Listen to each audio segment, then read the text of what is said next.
Salut chers champions et championnes de notre communauté. Aujourd'hui, nous allons communiquer sur 5 obstacles invisibles qui détruisent les entrepreneurs. Que tu sois un entrepreneur en herbe ou un entrepreneur à succès, je t'invite bien sûr à nous suivre attentivement.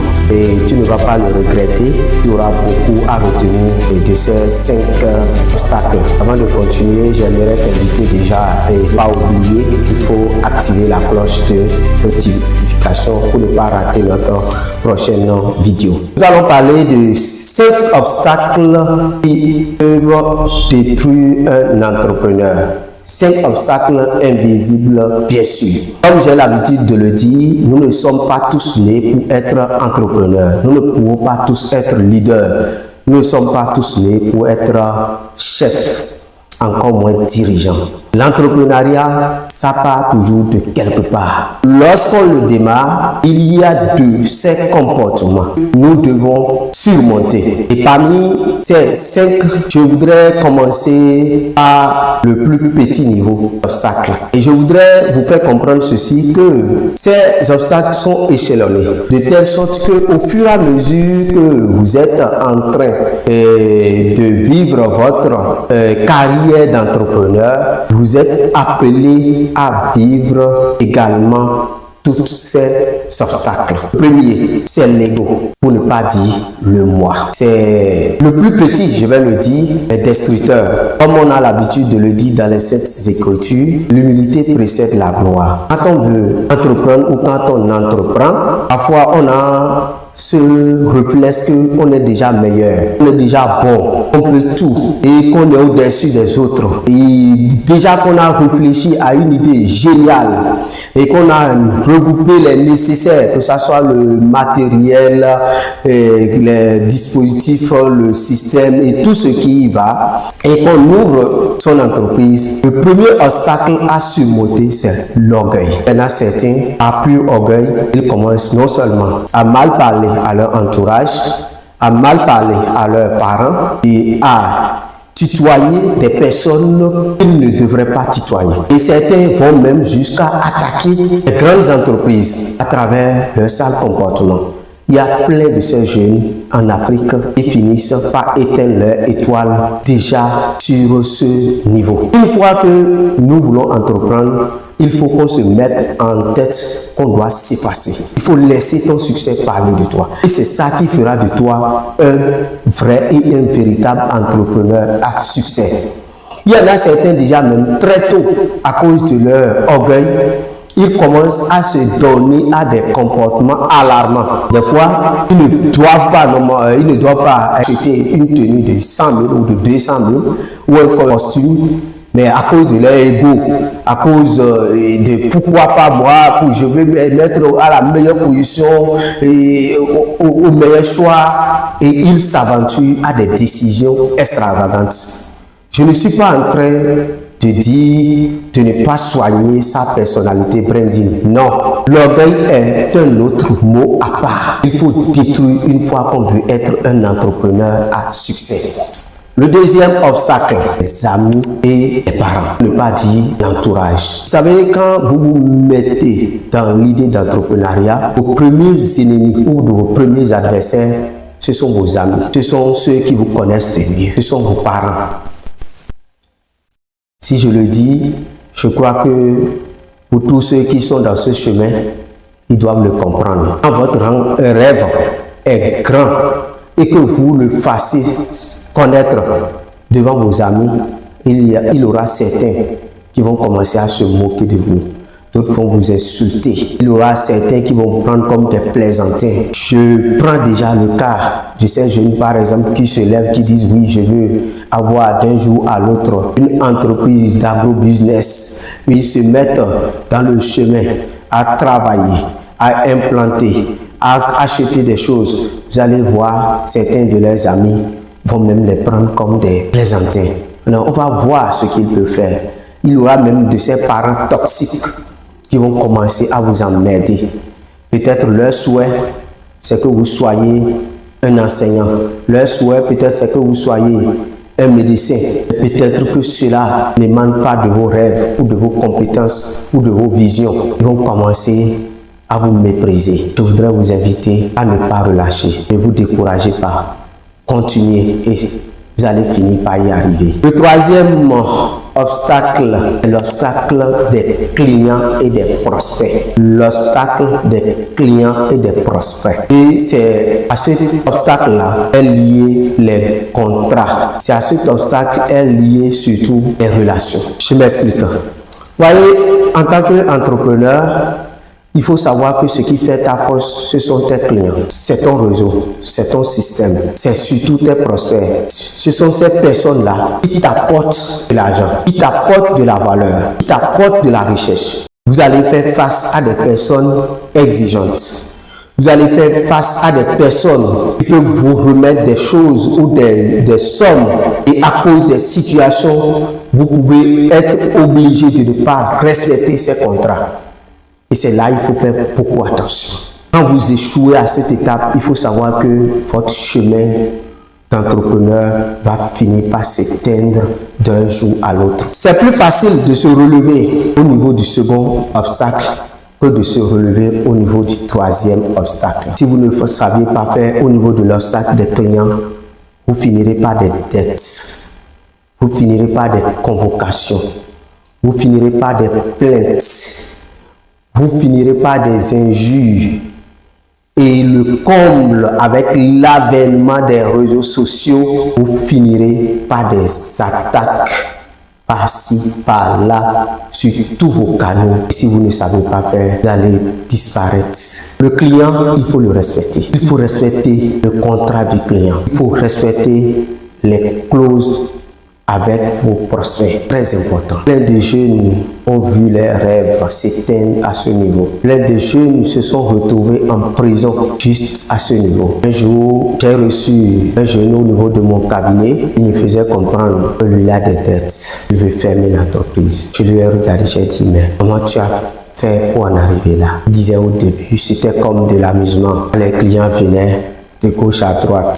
Les gens ont commencé à avoir confiance en lui. Il utilisait l'argent. Il honorait pour certains, pour d'autres, il les remettait au lendemain, dans l'espoir de pouvoir les régler. Mais au finish, il n'a pas pu. De 100 000, il est allé à 500 000 de dettes. De 500 000, il s'est retrouvé à 5 millions. De 5 millions, il est à 10 millions de dettes. Une petite entreprise qui n'avait qu'un capital de 100 000. Tu vas t'en retrouver avec une dette de 10 millions. Sans un parent, sans un appui, comment tu vas t'en sortir? Voilà pourquoi en tant qu'entrepreneur, il faut tout faire pour respecter le client. Mieux vaut avoir un problème avec un seul partenaire que d'avoir des problèmes avec des clients. Jeune entrepreneur, je sais que ce message est pour toi aujourd'hui. Je t'invite vraiment à le prendre au sérieux. Nous allons aborder notre quatrième obstacle invisible. Et bien avant cet obstacle, je voudrais vous dire ceci. Être entrepreneur, c'est bon. Mais il faut savoir que c'est un autre monde qui demande de sacrifice, qui demande de patience et surtout du sérieux. Quand tu n'es pas sérieux envers les autres, quand tu n'es pas honnête avec les clients, quand tu n'es pas honnête avec les partenaires, tu vas finir par tuer ton entreprise. Lorsqu'on rêve de construire une empire, il faut être prêt également à se sacrifier énormément pour un grand nombre de personnes. Et c'est ce grand nombre, je dis bien, ce grand nombre, en grande partie, ce sont vos clients, ce sont vos prospects. Il fallait d'ailleurs le dire avant d'aborder notre quatrième obstacle. Comme je l'ai dit au niveau du troisième, le quatrième obstacle est également perpétuel. C'est un obstacle qu'un entrepreneur va vivre toute sa vie. Et lorsqu'il ne s'y prend pas au sérieux, c'est là qu'il va finir par disparaître. C'est la compétition, pour ne pas dire la concurrence déloyale. Une fois que vous avez une idée d'entreprise, que vous commencez, il faut savoir qu'il y a des gens qui vous regardent. Il y a des gens, tout ce qu'ils savent faire, c'est de tricher pour grandir. Ou du moins, c'est de tricher pour créer. Donc, lorsque vous êtes en train de créer votre modèle, il faut savoir qu'il y a de ces personnes-là qui sont en train de vous suivre, copier votre modèle pour le rendre plus intelligent et compétitif à leur niveau, pour carrément pour détruire pour vous, en fait de créer un autre pour pouvoir se faire beaucoup plus de capital ou de ressources. Voilà pourquoi, en tant qu'entrepreneur, vous devez vous attendre à cette concurrence déloyale, à cette compétition. Et lorsque vous arrivez à cette étape en tant qu'entrepreneur, il faut savoir que vous êtes proche du sommet. Ça veut dire que c'est une étape où vous êtes en vie, où chacun veut faire comme vous, où chacun veut être comme vous, où certains veulent faire d'ailleurs pour vous dépasser. Ils vont mettre tous les moyens possibles, soit pour rabaisser ou carrément pour vous exploiter afin qu'ils puissent atteindre leurs objectifs. Ce qui est marrant pour cet obstacle au XXIe siècle, avec l'avènement des réseaux sociaux, il faut s'attendre à tout, jusqu'à l'attaque à la cybercriminalité. Les gens peuvent utiliser tous les moyens possibles. Cette compétition peut amener à ce que les gens vous créent des dossiers sexuels. Cette compétition peut amener que les gens vous créent des dossiers de fraude, des dossiers de criminalité, des dossiers de justice, voire même être prêt à vous supprimer physiquement.